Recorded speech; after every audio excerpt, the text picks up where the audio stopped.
प्रिया सिर्फ 5 साल की थी। पिछले साल से ही उसकी माँ निम्मी ने उसे स्कूल भेजना शुरू किया था। प्रिया एक अमीर परिवार से थी। बड़ा सा घर, नौकर चाकर और बाहर पार्किंग में कई गाड़ियां खड़ी रहती थी। प्रिया जिस गाड़ी में स्कूल जाना चाहती, ड्राइवर वही गाड़ी ले आता। एक दिन स्कूल से लौटते ही प्रिया ने मम्मी से कहा, मैं कल से स्कूल नहीं जाऊंगी। क्या हुआ बेटा? किसी ने कुछ कहा या लड़ाई हुई? सब मुझे चिढ़ाते हैं। मेरी क्लास में सिर्फ मैं ही गाड़ी से आती हूँ, बाकी सब स्कूल बस या पैदल आते हैं। बेटा, दूसरों की बातों पर इतना ध्यान नहीं देते। कुछ दिन में सब ठीक हो जाएगा। मैं कल से बस में जाऊंगी।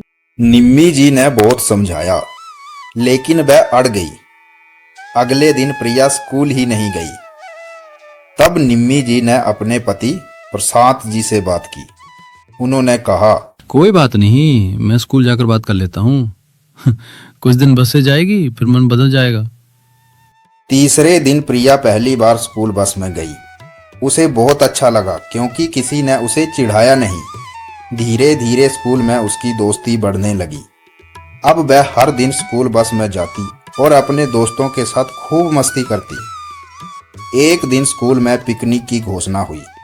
प्रिया बहुत खुश होकर घर आई और बोली, मम्मी, हम पिकनिक पे जा रहे हैं। बेटा, तू तो बहुत छोटी है, अभी रहने दे, अगले साल चली जाना। प्रिया को गुस्सा आ गया। आप हर बार डरती हो। बहुत समझाने के बाद निम्मी जी मान गई। उन्होंने उसके लिए सब कुछ तैयार कर दिया और एक छोटे से बैग में रख दिया। शनिवार को सभी बच्चे पिकनिक पर गए। यह जगह शहर से दूर एक सुंदर हिल स्टेशन थी। टीचर ने बच्चों को एक मैदान में खेलने को कहा और हिदायत दी, इधर उधर मत जाना, किसी को जरूरत हो तो हमें बताना। प्रिया को बहुत मजा आ रहा था। यह उसका पहला आउटिंग था दोस्तों के साथ। वह बड़बड़ाई, मम्मी तो बेकार में ही डरती रहती। खेल के बाद सभी खाना खाने बैठे। तभी प्रिया को याद आया, हाँ, अरे मेरा बैग तो बस में ही रह गया। वह चुपचाप टीचर की नजरों से बचते हुए बस की ओर चल दी। कुछ ही देर में वापसी का समय हुआ। सभी बच्चों की गिनती हुई तो पता चला प्रिया गायब थी। उसके दोस्तों ने बताया, मैम, खाना खाने से पहले तक तो वो हमारे साथ थी।